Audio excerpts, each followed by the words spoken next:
The Square Ball Podcast. Hiya, welcome to the show, which you will find in your podcast app. You'll find it on YouTube. This is Propaganda, our weekly tour around the football fan channels that Levi's Solicitors sponsor. Michael, do you think? They do, and until Christmas Eve, they've got really good deals, haven't they? Across lasting powers of attorney, I say that one first so I don't forget, and then wills and conveyancing. Yeah, it's a 15% discount to celebrate 10 years of them advertising with us. 10% discount on your legal fees on everything else. levisolicitors.co.uk/the square ball. Which one are you going to be trying out? I suppose I'll wait to see. I've still got time, haven't I? Yeah. Well, actually, that's the mistake you could make if you don't get your will sorted. I mean, truthfully, not conveyancing, because I really don't want to move house. Right. But if you do, I'm just declaring that now. I'm not moving house. Okay, but if you do, if I was thinking about moving house, yeah, I'd probably use Levi's Solicitors. It's Dan, Michael, and Dean on Propaganda. Yeah, our tour of the football fan channels. Michael, you escort us on this journey, and it's not much fun at Ellen Road at the minute. So, what fun can we find in the football fan channels? We've got maybe a bit more Villa than you'd expect. Okay, a little bit, not a mixture of fairly shortish clips, really. But should we start with that? Get it done. Take our medicine. Yeah. So we'll start with AVFC vlogger, and this captures the feeling of being at Ellen Road on the weekend. This weather is atrocious. Trying to get some half-decent content, but also trying to rush into the ground because the weather is absolutely horrendous. We'll talk more about the game in a minute. We're outside Ellen Road. Got bagpipe man. Jesus Christ. And that is very much the experience of the seller who is up by the statue, whoever that unfortunate person may be, because the bagpipe man, he does not stop. Yeah, I think it's for charity, isn't it? So I think it probably is, because it ain't for enjoyment. No, his cheeks are mental. Is that just bagpipe players? Checking him out? Yeah. Have you not seen the way that his cheeks bellow? It's not like a human's. It looks like a pufferfish. I think it's to keep the flow of air so that the belly of the pipes stays full, so he can manipulate circular it. Breathing or something you do when you play instruments. Something like that. Yeah. Next time you're there, check out his cheeks. Check out his cheeks. Which ones and so on. Next, Michael. I mean, I will say, we very briefly did discuss this before, but having seen the man in the club shop doing the 6-7 thing, most people have seen it. I was going to include it. It actually made me too upset. What's this? I hadn't seen any of it. It's a man going around the club shop going, can I find something in here that's £6-7? It just goes on and on. I can only assume it's aimed at children. But if someone wanted to follow him around, children and idiots. Basically, yeah. That's your audience.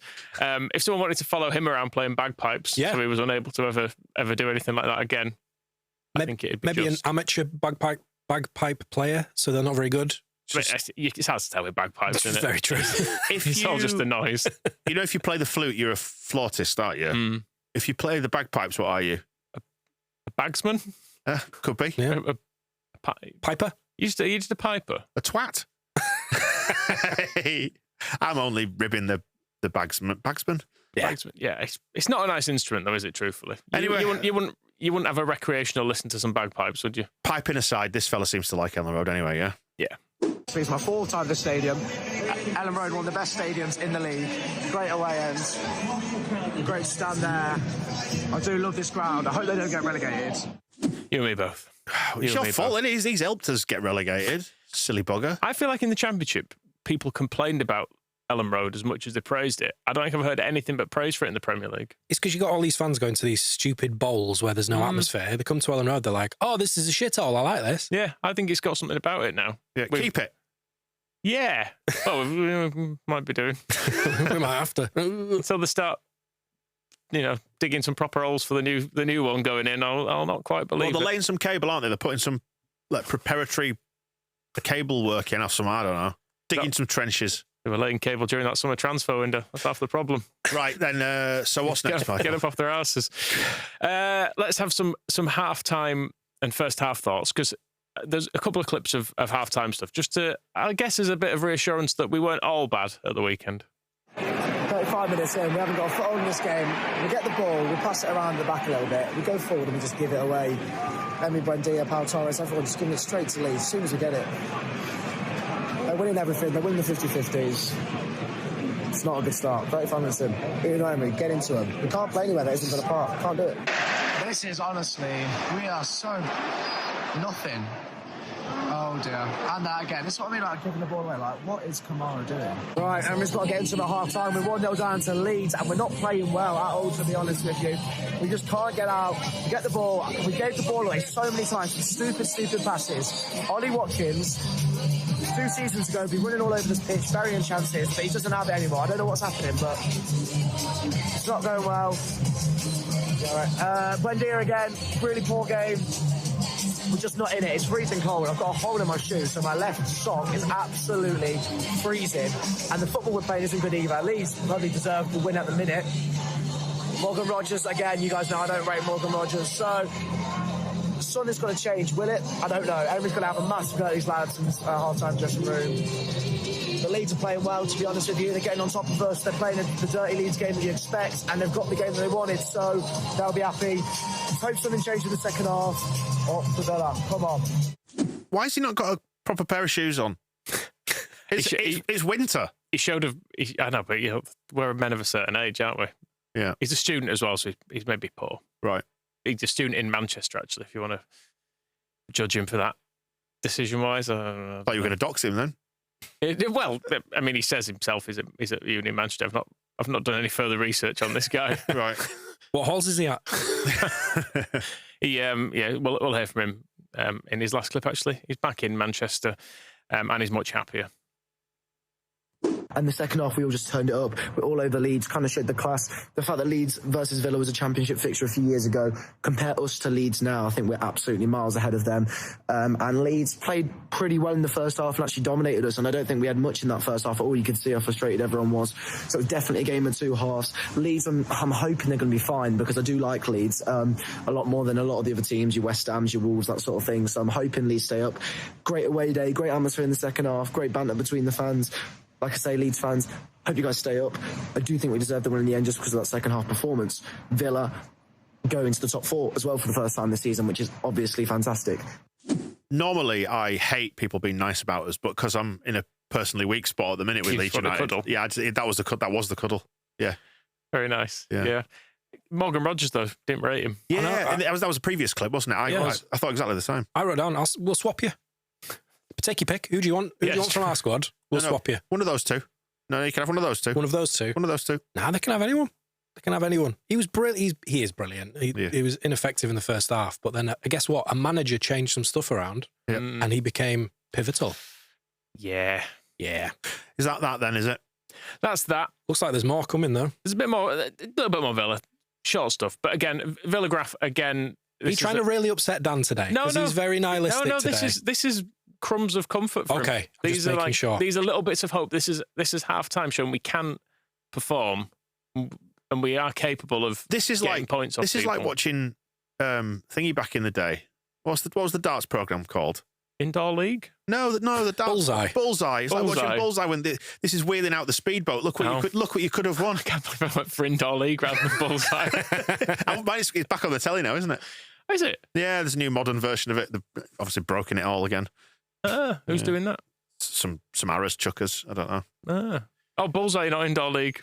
Yeah, I've seen that. Anyway, bring back Indoor League. This is the Villagraph. I'll say the.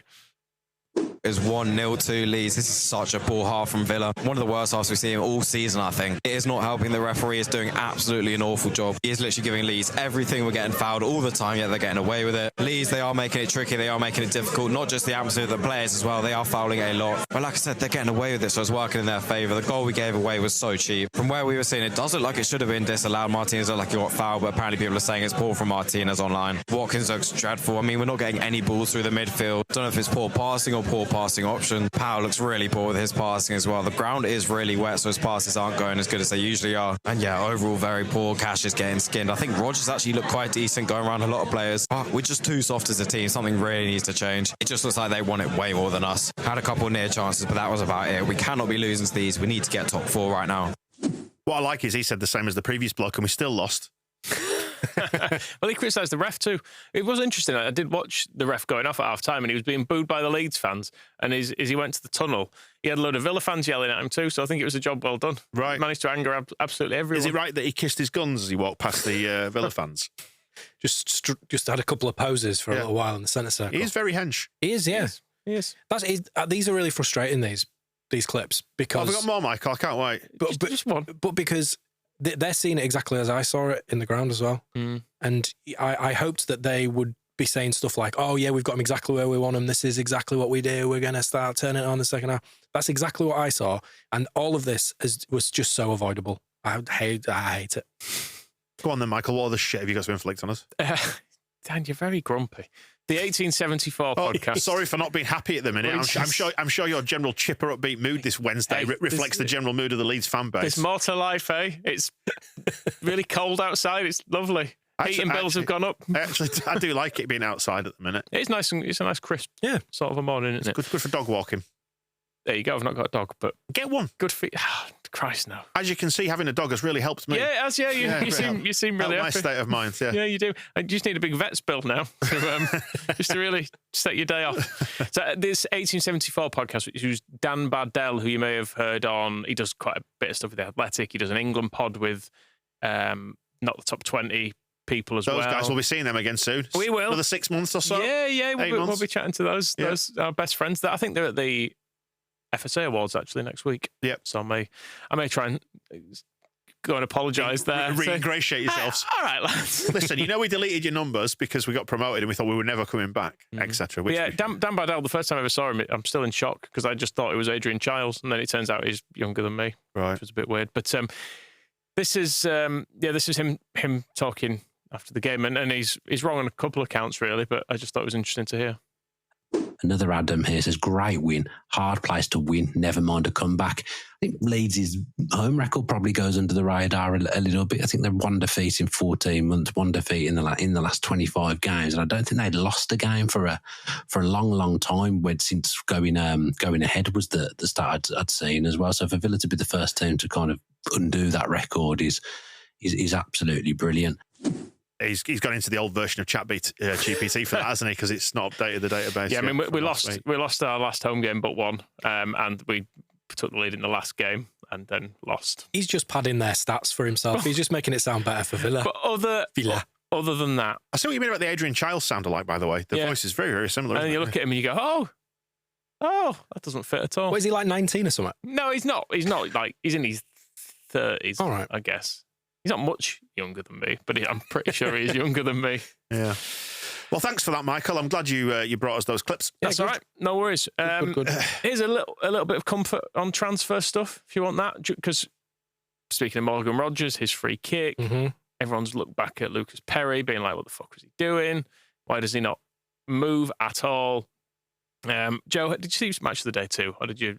I refuse to watch anything. Did you? When we lose? Yeah. So I've seen no analysis. I've not been on Twitter. I've not been on Wacko. I spent most time on the laundry subreddit. Okay. Learning about if you put a couple of teaspoons of citric acid in your fabric conditioner drawer, makes your clothes come out delightfully. Because you find when your washing powder is quite alkaline, so adding some acid into the rinse cycle gets rid of the residue from your clothes, like the soap residue. It makes them a lot nicer. Michael, can I have a quick word? Just me and you, just for a second. It's happened earlier than I thought. This is practical. This is practical life advice. It's better than these fucking chumps. I'm a bit worried about Dan. Like Farker's worried about Brendy's mental health. At first, I thought you were going to say put a couple of teaspoons in your washing machine. Yeah.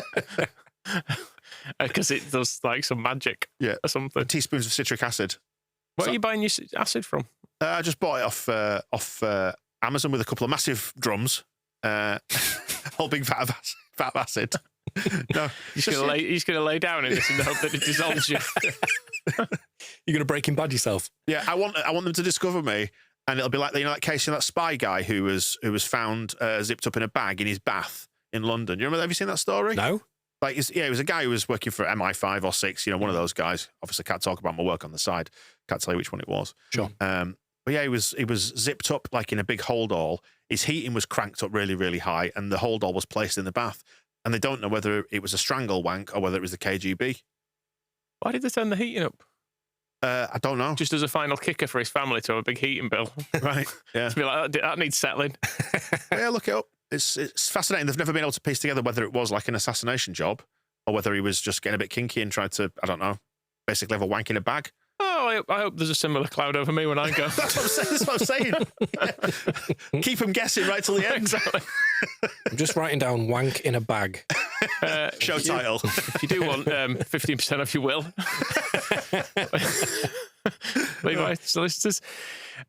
Anyway, Lucas Perry, the obvious choice in summer when it looked like Newcastle were going to sign James Trafford was going to be Nick Pope, wasn't it? Because he was like, oh, let's just get someone reliable who knows the league, yada, yada.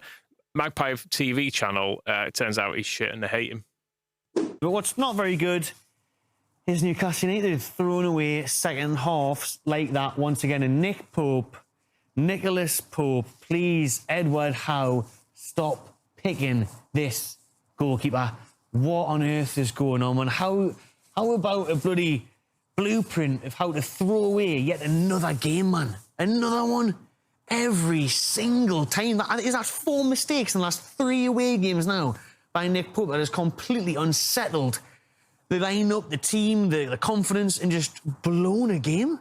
He told him off with his Sunday name then, didn't he? And they Nicholas both got Pope, it. yeah. And Edward Howe. I think Newcastle should sack Eddie Howe. Yeah. Do you want him at Leeds? I know he'd be. I just want somebody to fix it, Michael. I know he'd be a good appointment by pretty much any metric. I don't know. I'm not sure it'd work. Okay. I don't know what it is about just it. Vibes? It is vibes. It's because... A little bit. What it is because about a decade ago on this show, or something like that, we were taking the piss out of the idea that he had a wine cellar and he was a massive fucking toff. And that's all. This is what your opinion's based on, admit it. It could be that. Yeah. It could be that. You think he's a posh boy? Well, I suppose he's also refused to answer any questions about the Saudi Saudis regime. as well, which just put me off him a bit. But then again, the old journalist in the old, Yeah. in the embassy chat, I probably wouldn't either. I would quite cowardly, say nice things about those great guys. Well, even Trump last week said a lot of people didn't like him. was the justification for it. Right. He was admittedly sat next to the bloke who knew about it. So, yeah, it's awkward. Awkward question, I suppose. It is. But anyway, if we'd have signed Nick Pope, he'd also be shit. That's all I'm saying. Right. So it's like, sometimes you look at signings. In fact, they lost to Pajau's Marseille last night, didn't they? You look at some signings, you go, oh, if only we'd have had that, things would have been so much better. If we'd have got Nick Pope, it'd have been shit. Yeah, but if we'd have got Pajau, that might have been all right. Right. Well, no, because where does he play? Marseille. Position-wise, though. Is he a right winger, is he not? In the attacks. Or is he a left winger? I think we got Okafor because we didn't get him.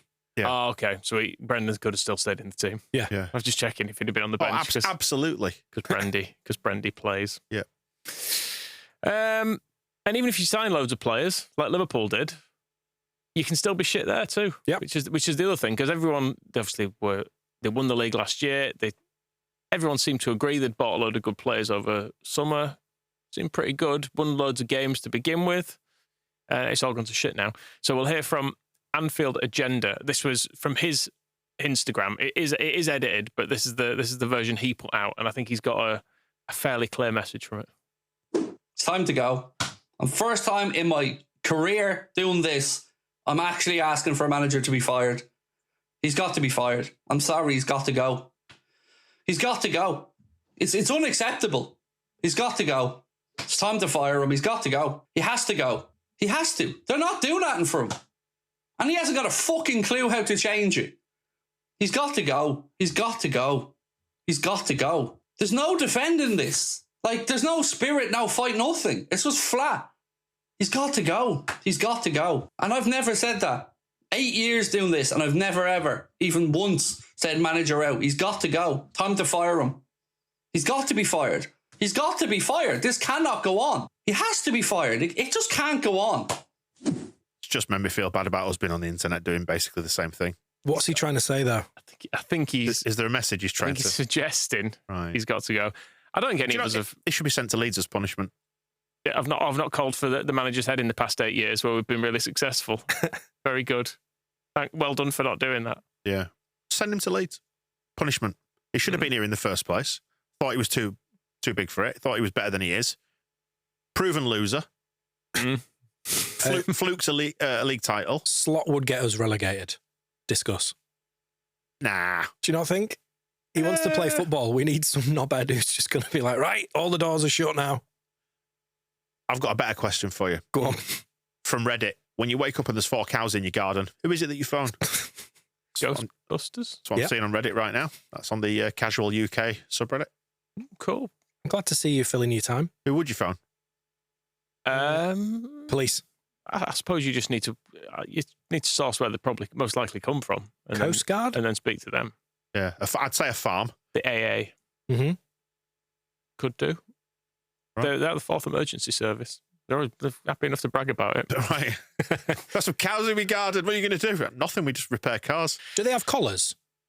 Cows? Yeah, you know, like if you find a dog. Only if they've got a bell on. Yeah. So it's the alpine ones that I think generally wear a collar. Sometimes they'll have a number or something sprayed on them. Or like an ear tag or something. Does that have like found, call? If found. Yeah. It's like I don't know. Like a lost toy. Yeah. I live in the suburbs. There's no cows knocking about my garden. Right. Where should we go next? Sheffield. Yep.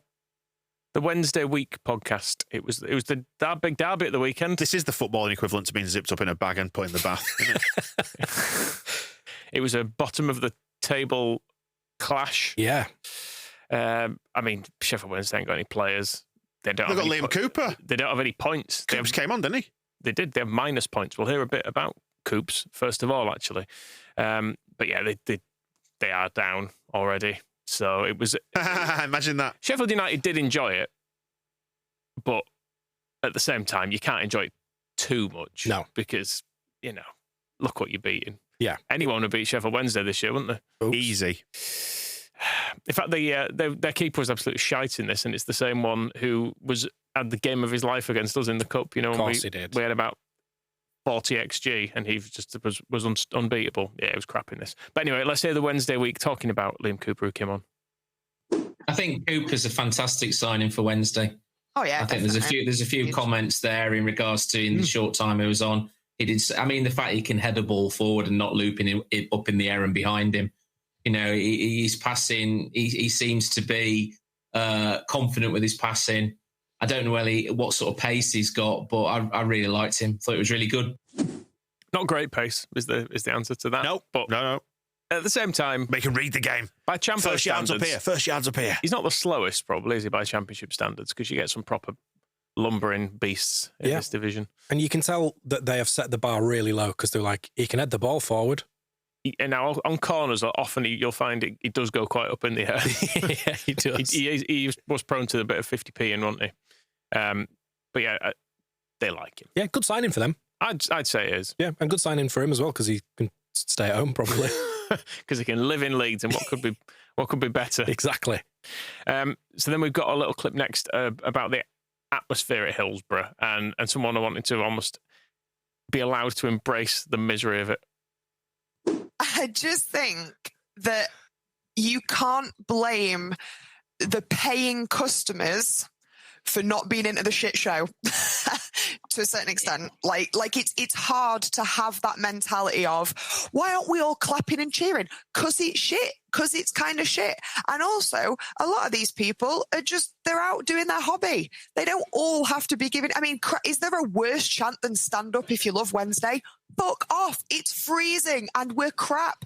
Just the constant, the guilting of being like, better stand up or you hate your own team.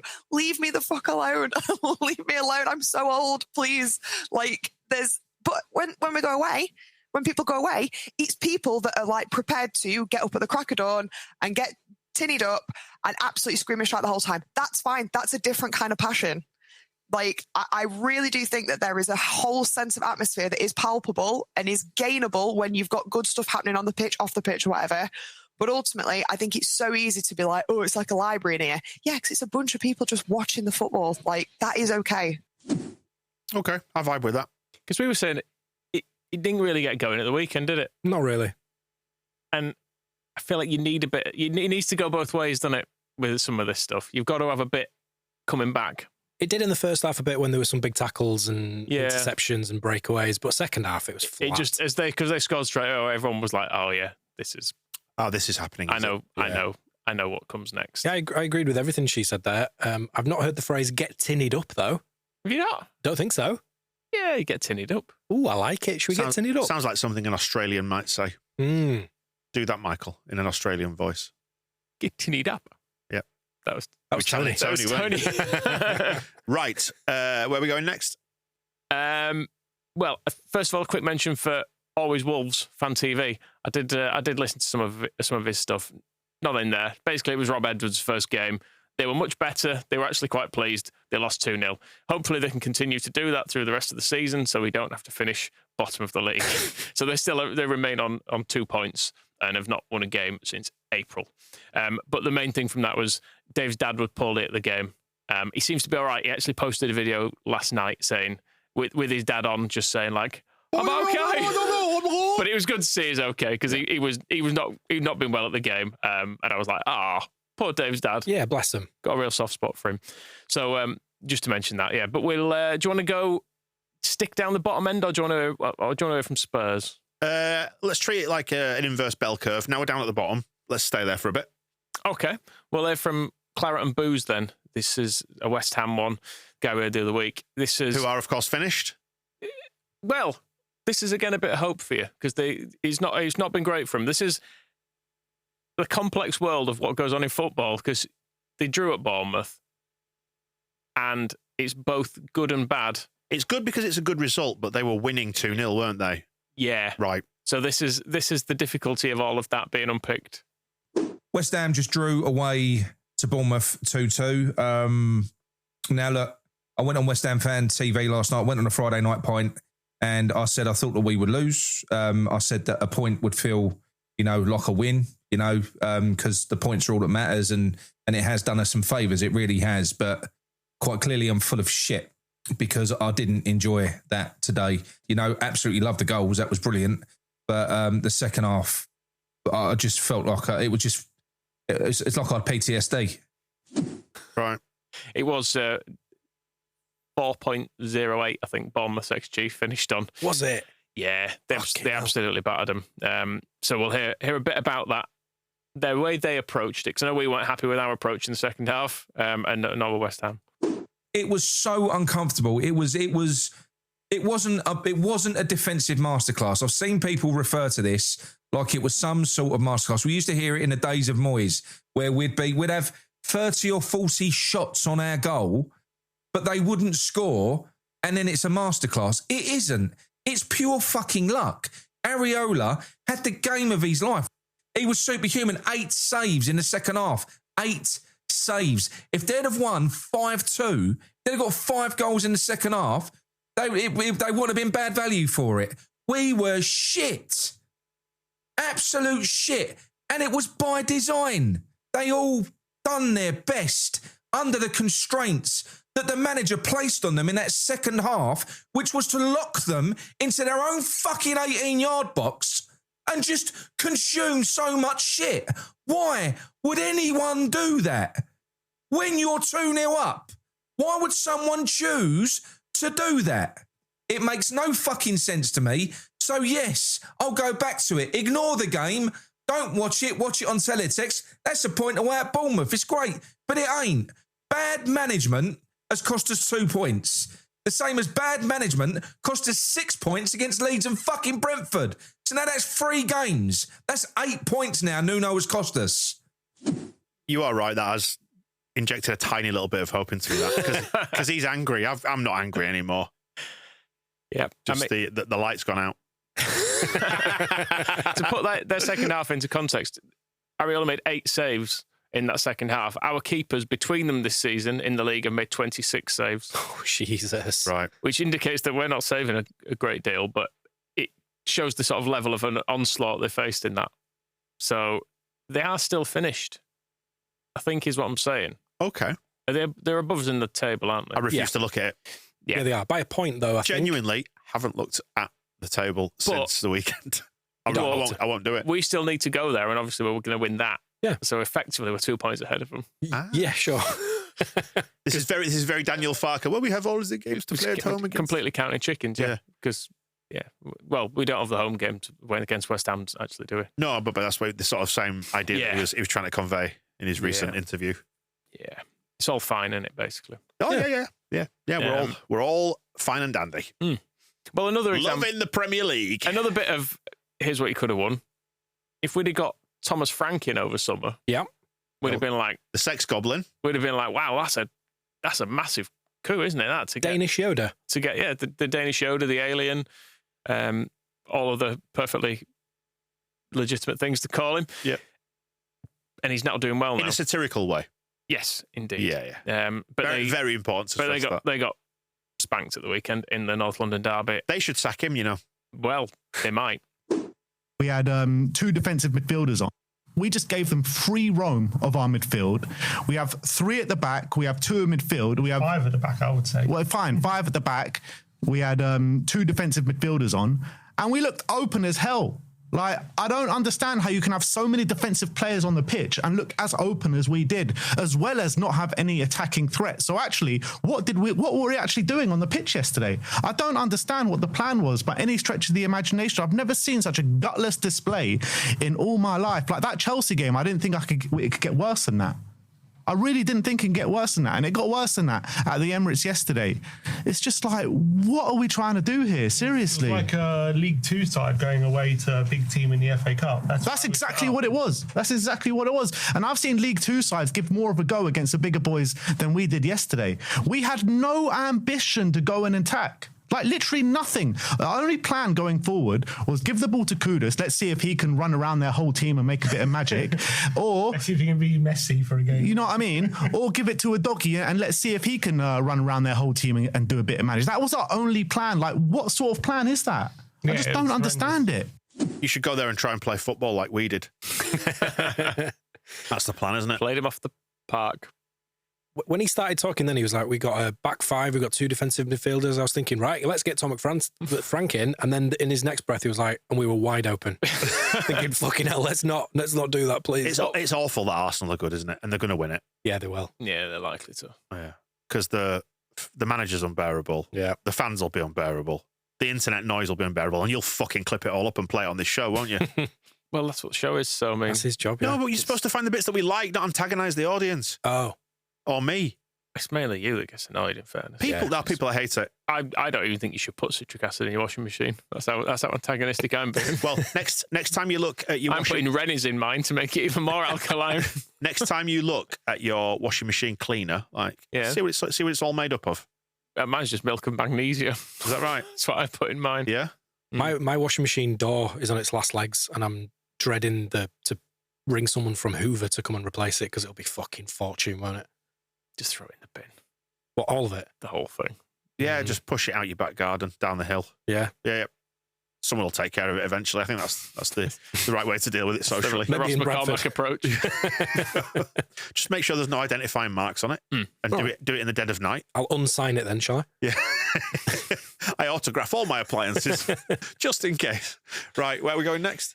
We'll stick with where Tottenham. So a lot of people are Thomas Frank out just because I wanted to win at the weekend, which is, it's a fair point. He's not quite there yet, but you can tell he's sort of somewhere in the middle. Can you tell me, because I'm not looking at the table and I refuse to do so, where are they in the table right now? Spurs? Yeah. 12? I actually don't know. Have a look, because I don't want to. They're somewhere in the middle, aren't they? They're not doing brilliantly, though. They are. I mean, he also angered people at the weekend by doing because Farke keeps doing the newly promoted team thing. Thomas Frank went there with we finished 17th last year, so us being 9th. Right. So they're up in arms about being 9th. Yeah. No one's happy in football. We've said it time and time and time. If we were 9th, I'd be really happy. I mean, if they win one game, they could go 4th. Right. We should be all so right. So they want him out. At least it took us. I mean, do you know what I mean? I think people say that we're entitled and whatnot. It's taken us dropping into the bottom 3 and falling under the 1 point per game metric that they've been talking about. Yeah. Right. For us to get a bit think they're saying this might not be all right. But maybe Daniel Farke's not the man to keep us up. The 9th. I know, but I'm not defending We Are Tottenham, but I kind of am as well. Like, some defeats hurt more than others, and so getting battered in the North London derby, you're going to be hurting a bit, aren't you? Of course you are. But they wanted him out going into this game. Okay. Well, they play PSG tonight, so that's sure to end well. Right then, so they want rid of him. Ish. This guy's a bit not. He doesn't, but there's a bit of grey area. I'm a big believer in Thomas Frank. I have been a big fan of Thomas Frank. I thought, he should be doing a lot better up till now, 100%. I don't doubt that. The thing that really worries me is that I'm drawing a lot of parallels to the start we had under Nuno. That's the thing that's really worrying me right now. And I thought, I've said to you every week, it's going to get better. It's going to get better. It's not getting better. Getting worse. It's getting worse, exactly. So you can't go into all these big games and, all these not so big games as well and put in performances like we have. The tactical, what he's showing tactically, I thought Frank was the complete opposite. I thought Frank can tactically mastermind games and swing games in our favour in that aspect, and he's shown anything but that as of now. If you're going to ask me whether I'm Frank in or Frank out, like, I'm so far from being Frank out. I want to give him time to see if he can turn it around, and I think he deserves that. And I think any manager that you give from the start of a season deserves time to turn it around. But as games wear on, and as these games start to come and go, I'm starting to. I don't think you can do anything but question things massively right now, because things are going horrifically. They are so bad right now. Those performances are massive alarm bells. They are massive alarm bells, and he needs to change things, and he needs to change things quick. I think he needs time. 100% he needs time to turn it around, and he should be given that time to turn it around. But the more these results happening, the more the fans are going to start to turn, and it might even turn out to be an untenable situation soon with the fans, because I think the fans are already starting to turn. He said he needs to be given time there. Time doesn't exist in football anymore. The outlier, bizarrely, is Ruben Amorim, who was given some time. But do you not think no football manager now gets time to turn stuff around, because the price that they would pay for falling out of Europe or the Premier League is just too high? Yeah. You don't get time now in the Premier League. I don't know if it's right or wrong. Nor do I anymore. The changing of managers. No, because this is the argument with Farker, isn't it? Like, when he said, we've got all these teams to play at home, I thought, do you know what? He's actually right. Maybe we could survive from here with him in charge. But what it does overlook, though, is that we've already played through the winnable away games, or a good number of them. Yeah, and that we've got worse so far this season, I would argue. Yeah, but I know what you mean. Like, it's what we were talking about, like, through the way. It might be the show we've got coming up actually with Nick Hodgson, former Kaiser Chief. That's out on Friday, but we've already recorded that. And it's like it's foresight versus hindsight, isn't it? Or was it the show with Graham? One of them that we did recently. And I feel like the example people still hold up of managers needs to be given time is still Alex Ferguson, which was in the fucking 80s and 90s. Yeah, it's a long time ago to still be like, well, he was given time and then went on to have a massively successful couple of decades. It's like, yeah, but since then, should Spurs have given Jerry Francis more time? Christian Gross, would he? Dave Hockaday? Give him 5 years there? Yeah. Would it have turned around? Let's talk about someone else's misery. All right, fine. Well, do you want to hear a bit from Ruben Amorim's? So we went dark on this. We went quiet. Oh, God, yeah. When Ruben Amorim was turning this football club around. Yeah, 100%. But welcome back, Webby and O'Neill. Everton sat there and they were laughing. I'm telling you, they were laughing, Kieran, right? United had the ball and Everton sat there before the game. We're saying, right, they're going to defend. They're going to be tough to beat, get behind and all that. They've got to get down the wings. They've got to be sharp. They've got to be fast and everything.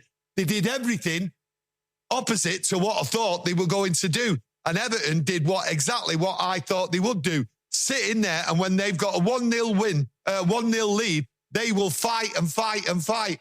To be honest with you, I don't even think Everton had to fight. I think they were laughing at United in the last 10 minutes at least. And then at periods in the game, they had the ball with no one challenging them. I've got to say it again. I am clueless to what I watched tonight. I can't make head nor tail of it. I might do tomorrow. Right, there we go. Tomorrow. Nice to hear his voice again. It is, but I didn't really listen to what he was saying because I couldn't shake the thought that every time he speaks, it's like he's stood next to heavy machinery. and he's trying to be heard over it. Do you know what I mean? The way that he speaks is just a little bit too loud and a little bit too direct. Does anybody know what the sort of general reason why Ruben Amorim is not turning this football club around is? Because I saw a tweet, it was something along the lines of, it was maybe a Tactico type Twitter account, somebody saying, like, you're basically playing 3 at the back against an Everton team that's got one big lump up front, so it frees up extra men to dominate midfield, that kind of thing. Is that some part of it? But yeah, he does. It's like all managers. They get sacked because they don't change what they do. They've got a thing they like doing, and nearly all of them will just keep doing it until they get sacked. Whether that is Ruben Amorim, Thomas Frank, Daniel Farke, Marcelo Bielsa, Howard Wilkinson, they all do it. I was saying in the office yesterday with Luke from our team, I was like, it's a strange existence being a football manager because there's not that much jeopardy. Like if Farke gets sacked, he gets a big wad of cash. If Amorim gets sacked, big wad of cash. So you can just play your football, and if somebody hands you your P45, you're like, all right, sweet. Amorim must have mentally spent his payoff a few times. I bet he's literally spent his payoff. Because there'll be a few times he'll have been like, yeah, that's it for me, but I could probably just buy a nice house somewhere with what's coming in the next few days, and then it's been like, oh, what? And of course, there's like personal pride and professional pride, but ultimately, that would not feel as stinging if you had £6 million across your palm. If you wanted to fire me, go for it. Just give me no payoff. Just a couple of million payoff. I'll sell for $1 million. No, $500,000. Listen, it's probably a quicker discussion to have. I'll write a number down and I'll see if it suits you. So they're sad. I mean, there's a lot of performative sadness around this. The sort of, whereas our sadness is real. The watch along sadness, people screaming and shouting and stuff. I've got just the end of Stretford Paddock's watch along because it's a more low key sadness that I identify with more. So it hits me a little bit harder. Full time. Fucking hell. What a fucking mess that was. Fucking hell. That's the right kick in the fucker, that, innit?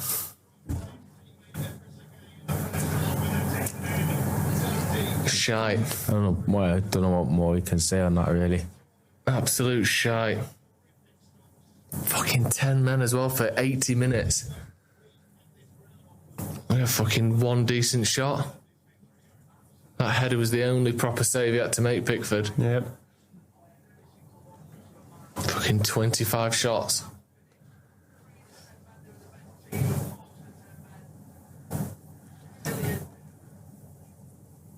That's a fucking joke, that, innit?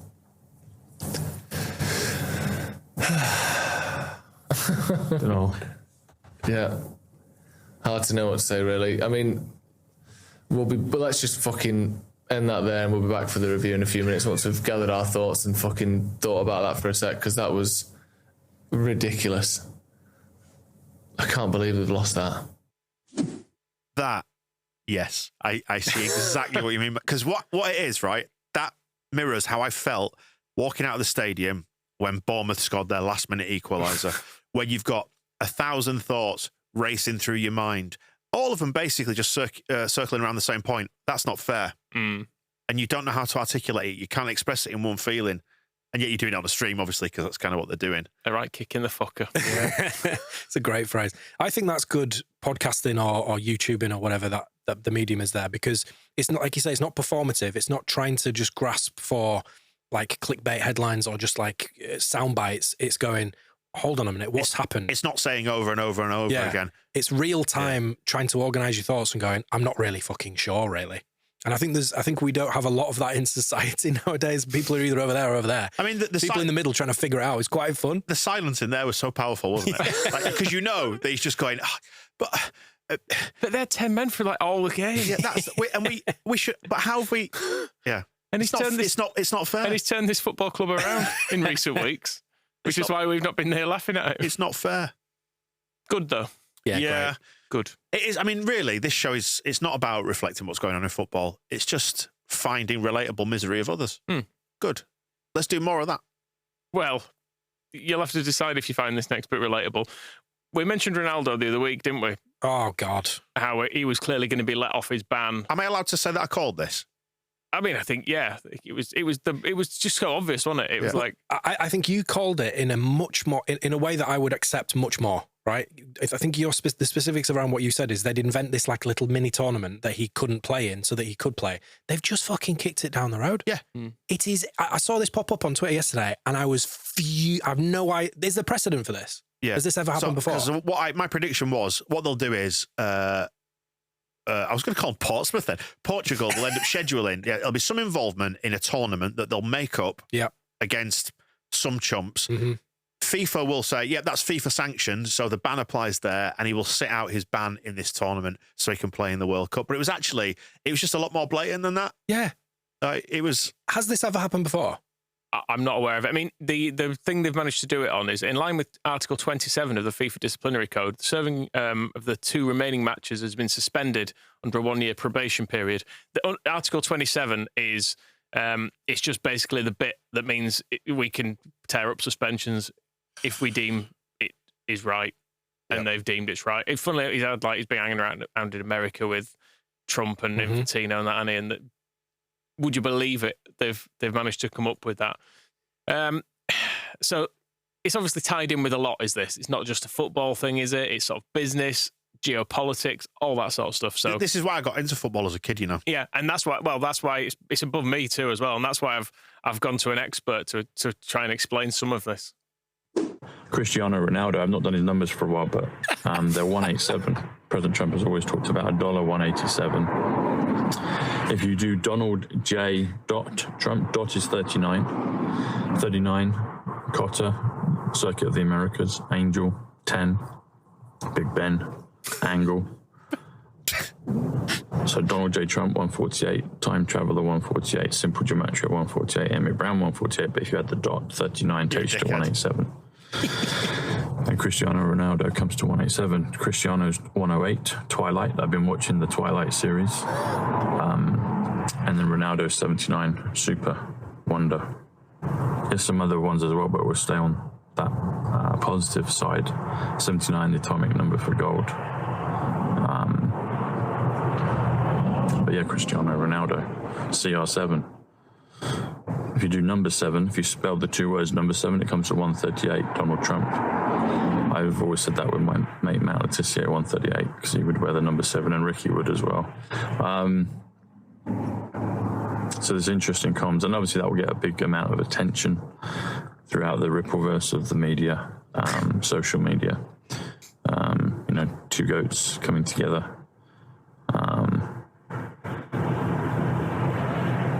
Are we being squashed? I think we are. We've only got 91 in the chat right now. I can't wait for this. I can't wait for the suppression to end at all levels. Michael, why are you doing this to me?